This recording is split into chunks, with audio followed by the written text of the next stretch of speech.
Hello, I'm Julie Swenson, Managing Director of Forward Theater Company in Madison, Wisconsin. And I'm Mike Fisher, Milwaukee-based theater writer and dramaturg. And I'm Jen Alpoff-Gray, founder and artistic director of Forward Theater Company. You can also hear my cat. And this is Theater Forward, a twice-monthly conversation about theater from a local, regional, and national perspective. From Madison to Manhattan, we're excited to share insight into our own company while exploring issues surrounding theater in the Midwest and around the country. Welcome to episode 59 of Theater Forward. 59, and the kitty is very excited about that too. Yes, she's celebrating. So this episode is the second installment in our new ongoing series, The Play That Stays. We'll be talking with some of our favorite artists about the production they saw or worked on that has really stuck with them over the years. So first up, we have Brent Hazelton. He's the artistic director of Milwaukee Chamber Theater, a role he took on not too long before COVID shut us all down. And Brent has led that company through some incredibly innovative programming over this past year. And so we are really proud to have him as a colleague here in Wisconsin. Welcome, Brent. Hello, Brent. Hey, Brent. Hello, friends. Thanks for having me. Yes. So for me, trying to think sort of what do we define by staying, right? What do we mean? And the thing that I guess the theater experience that I always, I don't know, is always foremost in my mind when we think of these things of sort of being memorable or durable, or in this case, maybe a little haunting, is actually not a production that ever fully made it to the stage in this context, but was the first act, not even a full run through, but the first act of the production of King Lear that Joe Hanratty directed with Jimmy Baker as Lear in 2000, the top of the 2006-2007 season.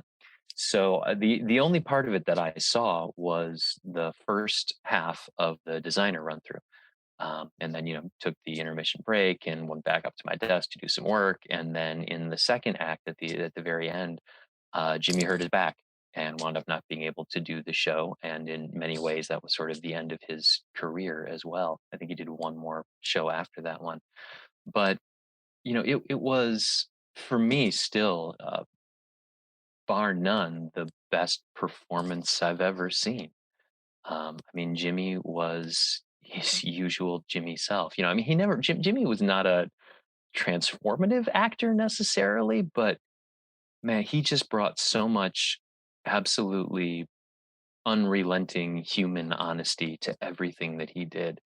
And to have someone playing that role who was not only the right age for it, but at the full peak of his interpretive powers, and just hit so many of the spaces in his own life. I mean, it was really one of those sort of rare alchemical moments where the actor does truly disappear into a character, and you don't see Jimmy Baker up there at all anymore, and you don't even see your idea, right, or these received notions we have of these titanic roles of King Lear. I mean, it was just such a fully human, deep reinvention of the thing.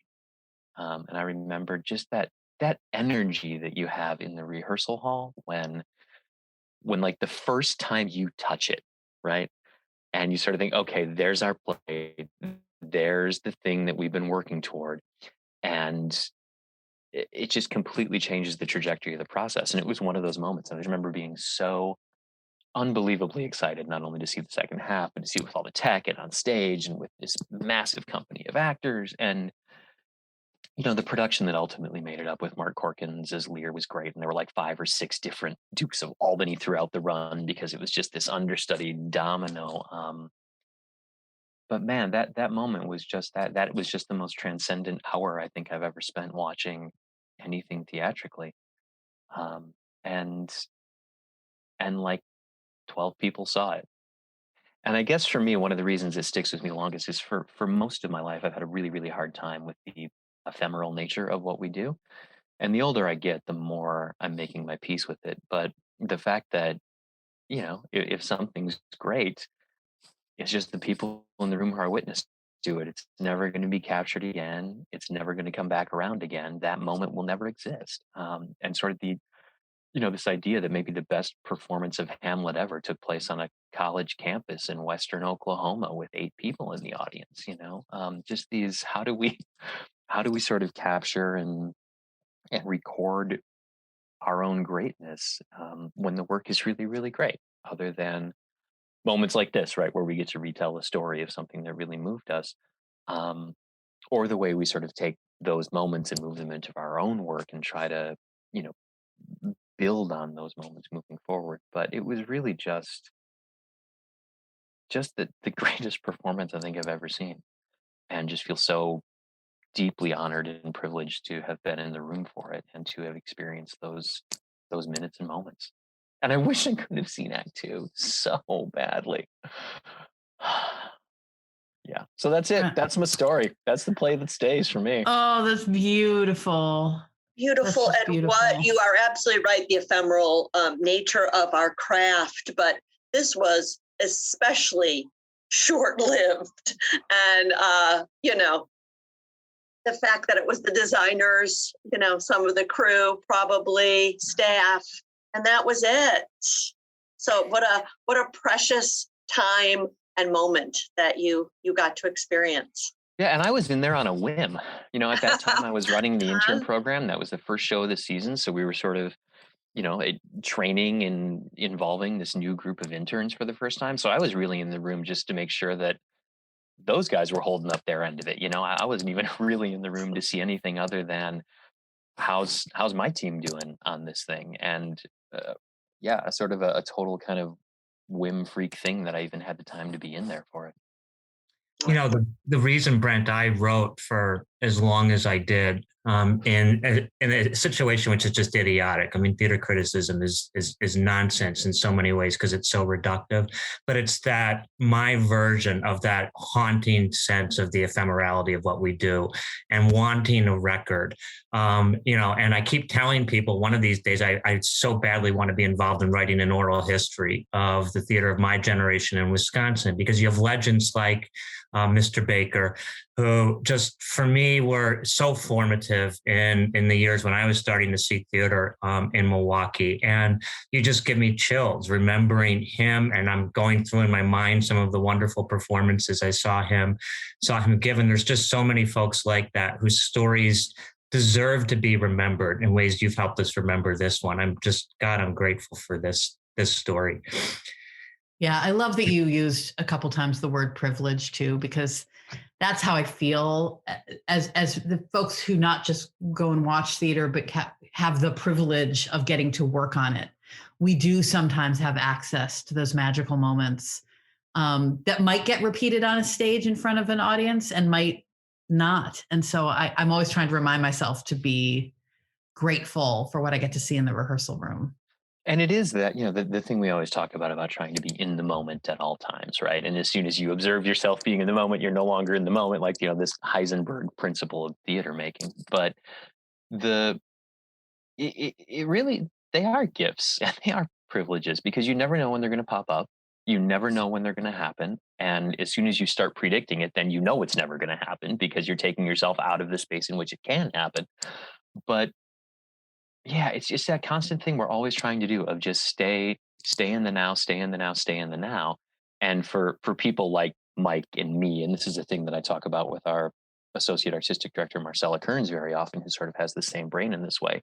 But for those of us who are archivists and who are recorders sort of by nature, right? I'm a history major, so I come to this work from that perspective of like having to tell and capture stories. It's really hard when you want to archive everything to sometimes just stay in a moment and be and do nothing else but just be with it and experience it. And I find the really truly great performances or great experiences take me at least to that place of being. I remember, in college, took a trip to England for a month and had the really great privilege of seeing a lot of first productions in that 2 weeks of some really pretty incredible pieces of theater. One of which was the first production of Beauty Queen of Lenan, when like nobody knew what this play was. Like it's, in the basement theater. And I just remember having this moment where I'm watching this play and completely losing sense that there is anyone else in that theater other than me and the actors on stage. Just this sort of beautiful tunnel vision where like the rest of the room gets tuned out and you're just so focused in on what's going on. And that was I can count sort of on one hand the number of times I think that's happened to me in a theater, but that Lear run through was definitely one of them. This space that I was super familiar with, people that I'm super familiar with. Like, I swear, like the lighting changed in the room, just like Jimmy's making this spotlight underneath these awful fluorescents, and just being in that moment, is really, I don't know, those are the things that really tell me when it's really working in the way that we all strive to get to that sort of 1% at the very far side of the bell curve. Brian Money is an actor seen in many forward productions over the years and is a core company member at American Players Theater in Spring Green, Wisconsin. Now, we know he is quite the storyteller, so looking forward to hearing his play that stays. There are so many because they happen every few years. There's a play that sticks or elevates my art or deepens my appreciation for my craft. But I have to go back to near the beginning. I was just out of high school. I had done 2 plays in high school. I kind of got weaseled into doing my first one, and it was a musical, Little Abner, and then South Pacific my senior year. I got out of high school, didn't know what I was going to do. And a cousin of mine and a friend of mine saw me that summer, and they said, "Hey, there is a production of Man of La Mancha that's going to be done in the local community theater, community college in Freeport, Illinois.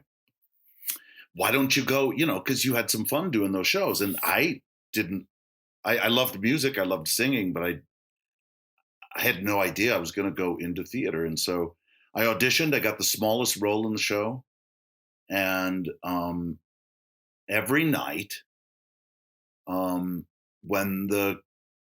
was no curtain, but we had this beautiful set. And every night I was up at the top of the stairs as Don Miguel de Cervantes and Sancho were being led out to face the Spanish Inquisition. And at the end of that show, The Impossible Dream begins to be sung one by one by members of the cast. And I was one of the last ones to rise, and I was in the back, and I got to see the cast, the set, the audience, and I bawled my eyes out every night. I just couldn't contain myself, and nothing. I get that way right now thinking about it. Nothing in my life had ever hit me that hard before. And there was a tradition at this theater of people coming back to the back hallway to congratulate you, and it was very homey, and I wanted no part of that because I was still recovering. I was still back in the dressing room trying to clear myself up, and I was just emotionally charged by it. And I would try to sneak out. I would wait till the crowd thinned out, and I would slip out a back side door. And so Man of La Mancha really shook me, and it prompted me then to take some acting classes and a dance class. And that's how I both got into theater and any kind of higher education. Because I think at that point I was probably going to be a farmer or a factory worker, and find a gal to hook up with and start a family. I had no plans, and that's what started it off for me. So, it's not all that long. But rich. Beautiful, beautiful. Yeah, and I made lifelong friends in that show, and it was amazing. I got a chance when I was in high school. We studied that play, that story, in an English class, and then my senior year, I think Richard Kiley. This is in the I graduated in the spring of '78. So somewhere in that school year, Richard Kiley was bringing the show back, and he was going through Chicago in their trials and tryouts, to get it ready for Broadway. So I got to see Richard Kiley in his second time around playing Don Quixote, and riveted me. And I never thought that I would ever get a chance to do it. So it was deep. Well, for somebody who goes into this profession, it's above and beyond all the ways in which it would resonate with anyone, because it's such a beautiful story about swimming against the current and trying to be heard. It's got to speak to you, must have spoken to you on some sort of visceral level. I mean, this is what actors do. You're dreaming the impossible dream every day, in the sense that you're telling stories and speaking truths. Yeah. That sometimes people don't want to hear. Yeah. Well, like in the play, Cervantes, engages all the prisoners to participate, and their eyes get opened up, and that's what happened to me. The play itself opened my eyes up to the possibilities and the power of theater and live performance. So yeah, it was incredible. I'm sure I'm sure everyone's got some kind of story like that, but that's mine. Well, that's the purpose of this little interview series, is to hear everybody's story. But oh my goodness, I got the goose flesh just listening to you telling it. I'd been an athlete in high school, and I knew what performance was in that way. I knew what it was like to be depended on and to depend on other people. And I played football and basketball and baseball, and I ran in track, and I did everything that I could. And I felt all that was taken away when I got out of high school, because I wasn't, I was not going to go be a professional athlete. So that stage of performance was gone from my life, and I think theater took it and took me along with it. Joe Cerqua is a composer and sound designer based in Chicago. He's a faculty member at Columbia College and the co-artistic director of Cerqua Rivera Dance Theater. He's also worked with Forward during every single season since its founding. Hey, so the show that stuck with me, that really got me into the business, was a production of Miss Lulu Bett. I saw that when I was in my 20s. I was a band leader at the time, and a friend of mine, Jim Lemming, was in the show. It was done by a theater that is now no longer with us, but Center Theater, which was a theater that I actually ended up becoming the resident composer and sound designer many years after I saw the show. But I saw Miss Lulu Bett. I went with a bunch of friends. I was stoned out of my mind, which was, typical for me at that time, and typical for me at this time. And I was just so enchanted by it. It's a lovely play about a woman seeking love, and in the end, it doesn't really work out for her. My friend Jim Lemming was playing the person who was trying to pick up on her. And like I said, it was just beautiful. The set was just the front. It was the front porch of the house that Lulu Bett was staying in, and I was just so moved by it. I don't, and I've been, ever since then. It's the kind of theater that I love to do. The kind of theater that's about people and about relationships, and at the time that actually moved my career as far as being a band leader in a completely different direction, because after seeing the show, and this was in the 80s, my band was playing all of my original music. And at that particular time in the clubs in Chicago, if you weren't playing dance music, you were nothing. And I was, if you've ever seen me dance, not pretty, which doesn't explain how I ended up marrying a dancer, but hey. So I started hiring actors and dancers to be part of the band so that I didn't have to write dance music. We gave people something to watch. And that way I could continue to write the music that I wanted to write. And my music at that particular time was all about storytelling. So it worked out. It was really a beautiful marriage, which then led me to doing my first play, which was A Midsummer Night's Dream, with a company called the Chicago Shakespeare Company. And I wrote that music and I played it live. I actually ended up, they did a production out in the park. And then in the fall after that, they did a production inside a theater, and they actually cast me as a fairy, which makes perfect sense when you think about it. But yeah, and one of the actresses in that show was Jane Lynch, who ended up being in my band. After that, after we did that production together, we became very close friends, and she joined the band and would do all the female vocals in my band. And then she went on to do this production of they were doing the Brady Bunch live at a comedy place in Chicago, and they would do the episodes word for word. And I ended up playing a little bit for that as well. And then I did this show called The Sound of a Voice, which is a David Henry Hwang play about a witch and a warrior. And I played that show live. And I was playing at the time I wrote it, I was singing, I was playing the tracks, which was something that was brand new to the world.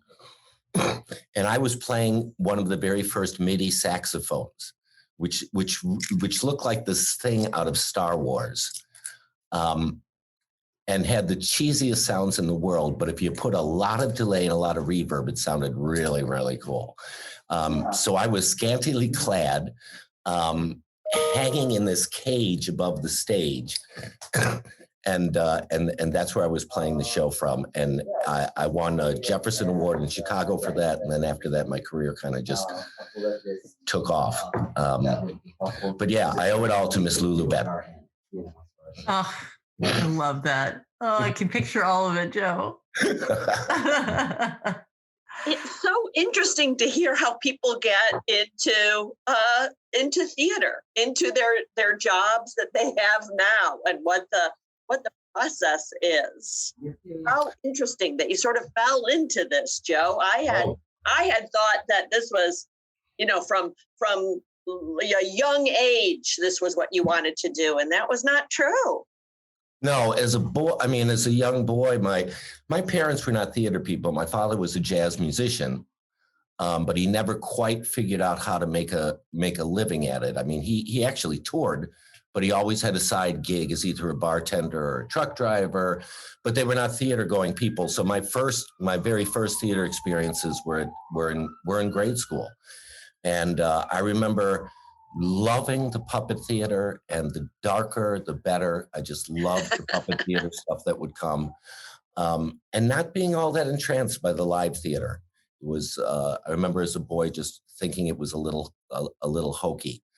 But again, it was that production of Miss Lulu Bett that just touched my heart. It's interesting, Joe, and one of the ones we already recorded this morning, we talked about the ephemerality of theater. And I'm so grateful to you for mentioning Center Theater and for just sort of, summoning back and conjuring in this time when so much has been lost, a place that was really important for a lot of people, in early stages of their careers, and did a lot of really great work. Yeah, I mean, Dan Lamort was the artistic director. Dale Calandra was the associate artistic director. I mean, at one point in my life, I had my studio was in the basement of Center Theater. Wow. When I was going through my divorce and didn't really have anywhere to hang my hat as far as the work that I was doing, but I did. I did so many plays with that show. That's where I met Martha Lavey. She was a teacher there, and Martha was so important in my career and getting me over at Steppenwolf, which was huge. Thank you, great. Joe. Thank you, Yeah. Joe Cerqua, for sharing. I just love that story. Every single bit of it. It explains a lot too. DiMonte Henning is a director and actor based in Milwaukee, Wisconsin. He's acted in several forward shows, and he was my co-director on our recent production of The Niceties. DiMonte is the founder and artistic director of Lights, Camera, Soul, and he's also the host of the fantastic Blacker the Berry podcast, so you really should check that out. Tell us your story, DiMonte. Yeah, so my story begins, I was a student at Milwaukee High School of the Arts in the theater department. And we would see shows constantly all throughout the year at several of the professional companies in Milwaukee. And that stayed with me. It was a big part of my development as an actor to see, in my perspective, actors who I thought that had mastered their craft.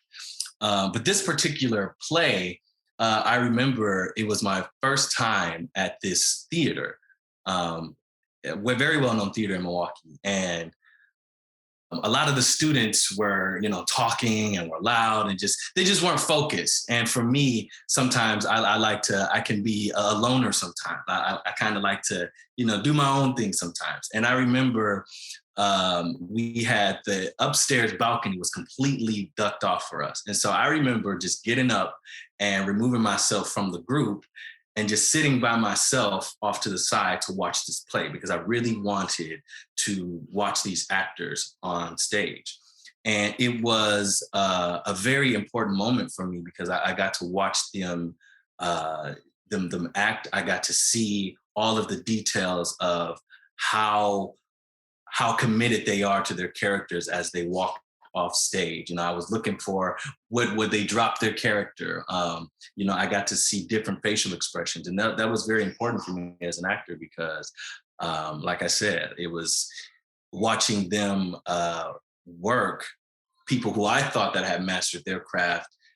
It kind of gave me guidance to see this is what you want to do. This is how you want to act, and this is what you want to perform at. So whenever I work at this theater, I always sit in that spot just as a reminder to see, just to remind myself that I'm always a student in this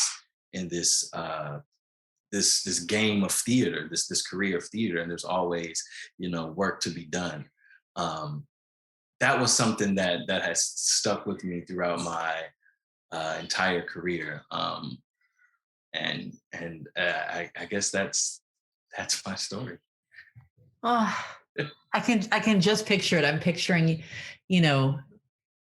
teenage you sitting up there, and now coming back as a just really accomplished actor and director, and trying to keep that sense of wonder kindled.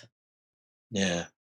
And it was a simple moment, but it was very impactful. When you reached out to me, this was the story that first came to mind because I think it was probably one of my first times seeing being at a professional play, and it just really stuck with me. And I really appreciate Milwaukee High School of the Arts because we would see at least 5 shows a year. I remember one day we saw 2 shows, like we did a whole day of theater where we went to one theater and we saw a show, and then we went to another one and we saw a show, and we didn't get back to the school until about 5 o'clock. But it just really, and I don't think that I would have the same appreciation for live theater, the same appreciation for plays had it not been for that experience at Milwaukee High School of the Arts. Every high school should be able to do that. Yeah, absolutely. It was awesome working with you as assistant director, DiMonte, when you were Jim in Big River. And I know exactly what you're talking about. We would be there for those performances in the morning, Right. And so, you got these actors that are out there at 10, 11 o'clock, and it's filled with, it was so inspiring to see First Stage in that context, just filled with young people, who are many of them experiencing a play for their first time. I remember in that particular show being grossed out by the idea of a kiss on stage. But for them to have the privilege, if there were one or two of them in that audience, watching what you did in that role and with that character, and being able to see somebody take a part and give it the dignity and the respect and the moral force that you did, there's another DiMonte, 20 years from now, who's going to be able to look back and tell a story like the one that you just told, because of you and because First Stage made that possible. Agree. Absolutely. And that is why I don't take those situations lightly. There is a big responsibility that we have, especially with working with our youth, because, they're the next generation, and, that impact has stuck with me. And so I don't take that responsibility lightly. It's an honor. Well, that shows in all Wonderful. of your work. It really does. Thank you. Does. Well, thank you for sharing that. That's a beautiful, perfect story. And it's always good to go with the first one that pops into your mind. Yeah. Right. That's the way to approach this. I love exactly. it. Yeah. That is all for this episode of Theater Forward, a conversation about theater in Wisconsin, the Midwest, and America. Thank you so much for joining us. I'm Jen Uphoff-Gray. I'm Julie Swenson. And I'm Mike Fisher. Our podcast is produced by Scott Hayden, as always, and you can follow us or share your thoughts, as always, on Facebook or Instagram. That's at Theater Forward, as always, with an And if you enjoyed this podcast, as always, don't forget to subscribe to us on Apple Podcasts or wherever you might tune in. And be sure to leave a comment. We'd love to hear from you. We're very grateful to have you listening, and we will be back soon for another Theater Forward conversation.